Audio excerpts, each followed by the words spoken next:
it's interesting looking at my upbringing, because you have these principles that you believe early on, and you don't realize, like, just like you were talking about how there will be people in the comments saying that it's black and white. You grow up with all of your leaders being in what seems to be agreement. Now I've grown up and realized that there, even within the International House of Prayer, there was infighting. But ultimately, Mike Bickle was the one who got the final say on a lot of this doctrine. But it felt like, no, there's one way to interpret the Bible.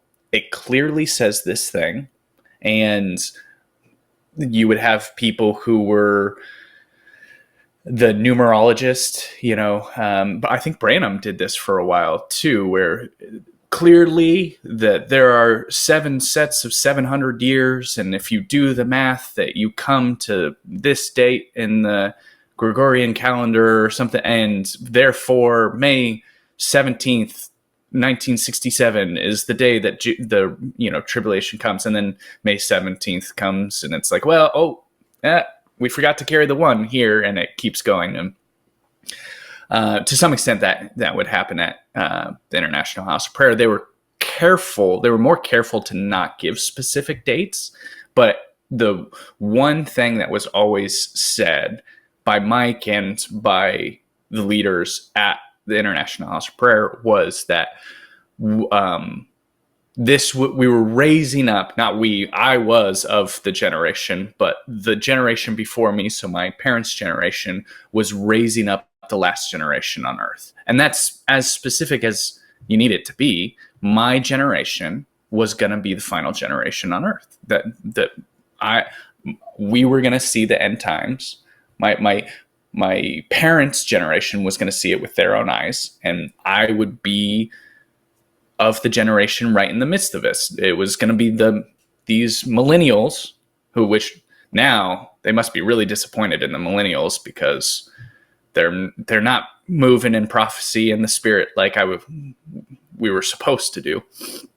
But anyway, that was sort of the statement. And so growing up, that was the fixed belief that I had. And because I wasn't first a Christian who then went to the International House of Prayer, I didn't have like the formed conventional Christian beliefs and then adopted a more radical position. So I had no idea what was radical and what was conventional.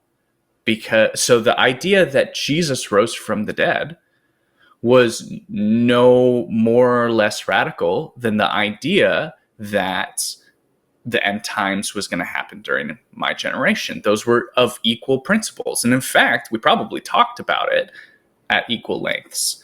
And the same was true for a lot of different prophetic promises. I believe that my dad and I believe that Mike Bickle spoke with angels of the Lord, just like I thought, the Lord spoke with Noah or Moses or any of the heroes of the Bible, because that was what I taught, and I was taught, and I believed it unquestionably, like that the faith of a child, that I had total and utter faith that these larger principles were true. I always thought of myself as like a rebellious kid, because I would ask a lot of questions, but I was just trying to make sense of the things that they taught me. And I was holding all of those principles.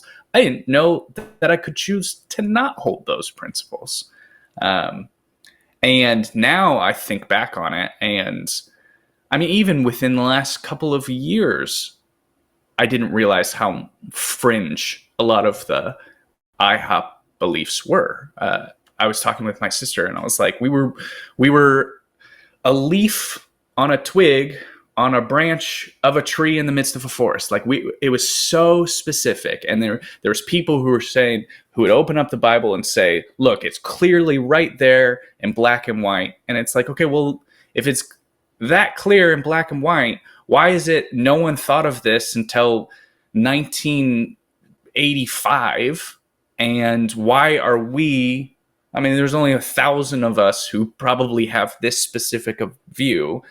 Why has Jesus not revealed this truth to everyone? And why didn't, the early Christians read the Bible and realize that God was going to come back in 2,000 years? If it's that obvious, why is there so much disagreement about it? But I genuinely never even really had that thought until, decades after I had been taught all these principles.